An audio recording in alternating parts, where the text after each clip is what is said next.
Os 4 métodos para a aquisição do conhecimento. Texto de Abdu'l-Bahá. Há somente 4 métodos aceitos de compreensão. Isto é, as realidades das coisas são compreendidas por estes 4 métodos. O primeiro método é pelos sentidos. Tudo o que os olhos, os ouvidos, o gosto, o olfato e o tato percebem é compreendido por este método. É o método hoje considerado o mais perfeito pelos filósofos europeus.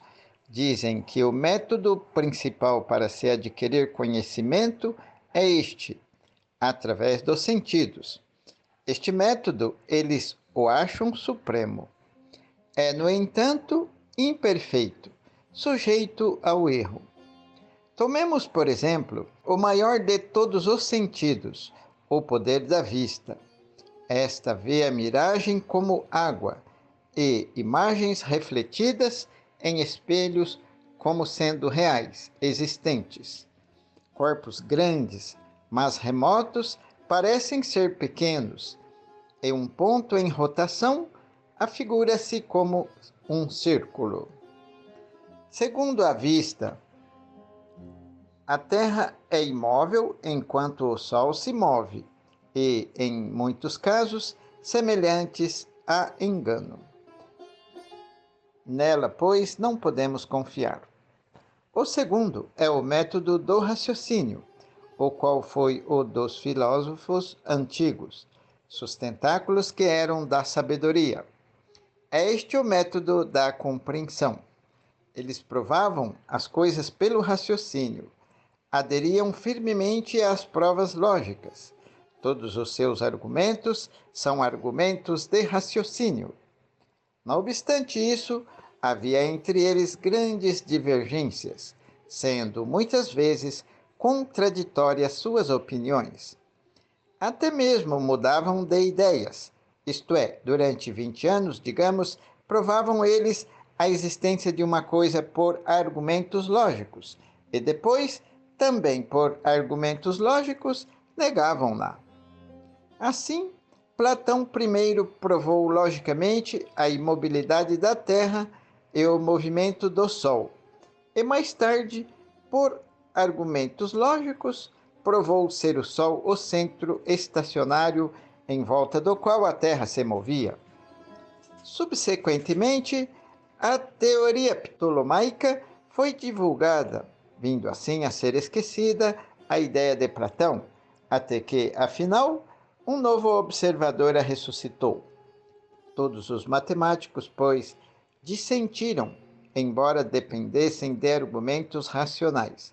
De igual modo, por argumentos lógicos, provavam um problema em certa ocasião, o qual vieram a negar mais tarde por argumentos da mesma natureza.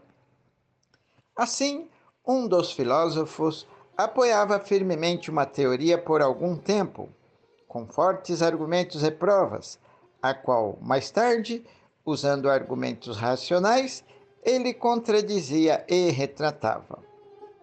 Torna-se, pois, evidente ser imperfeito o método do raciocínio, sendo isto provado pela divergência de opinião entre os filósofos antigos e por sua falta de estabilidade.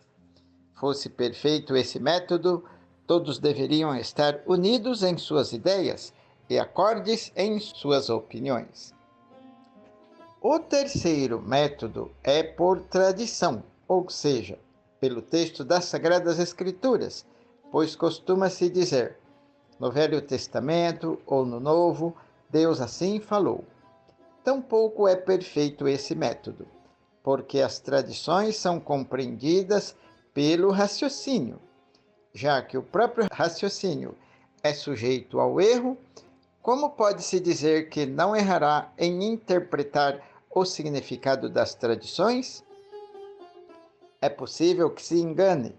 Não se pode atingir a certeza. É este o método dos teólogos. Tudo o que entendem do texto dos livros é aquilo que o seu raciocínio deduz do texto. e não necessariamente a verdade real, pois o raciocínio é como uma balança, enquanto os significados contidos no texto dos livros sagrados são as coisas a serem pesadas. Se a balança for inacurada, como será possível certificar-se do peso? Saibam, pois, o que está nas mãos dos homens, o que acreditam, é sujeito ao erro. Se, a fim de provarem ou refutarem algo, eles recorrerem à evidência derivada dos sentidos, este método, assim como mostramos, não é perfeito. É o mesmo no caso das provas intelectuais. Tampouco são infalíveis as provas tradicionais. Não há norma, portanto, nas mãos dos homens, da qual possam depender. A graça do Espírito Santo, porém, dá o verdadeiro método de compreensão. Método este que é infalível e indubitável.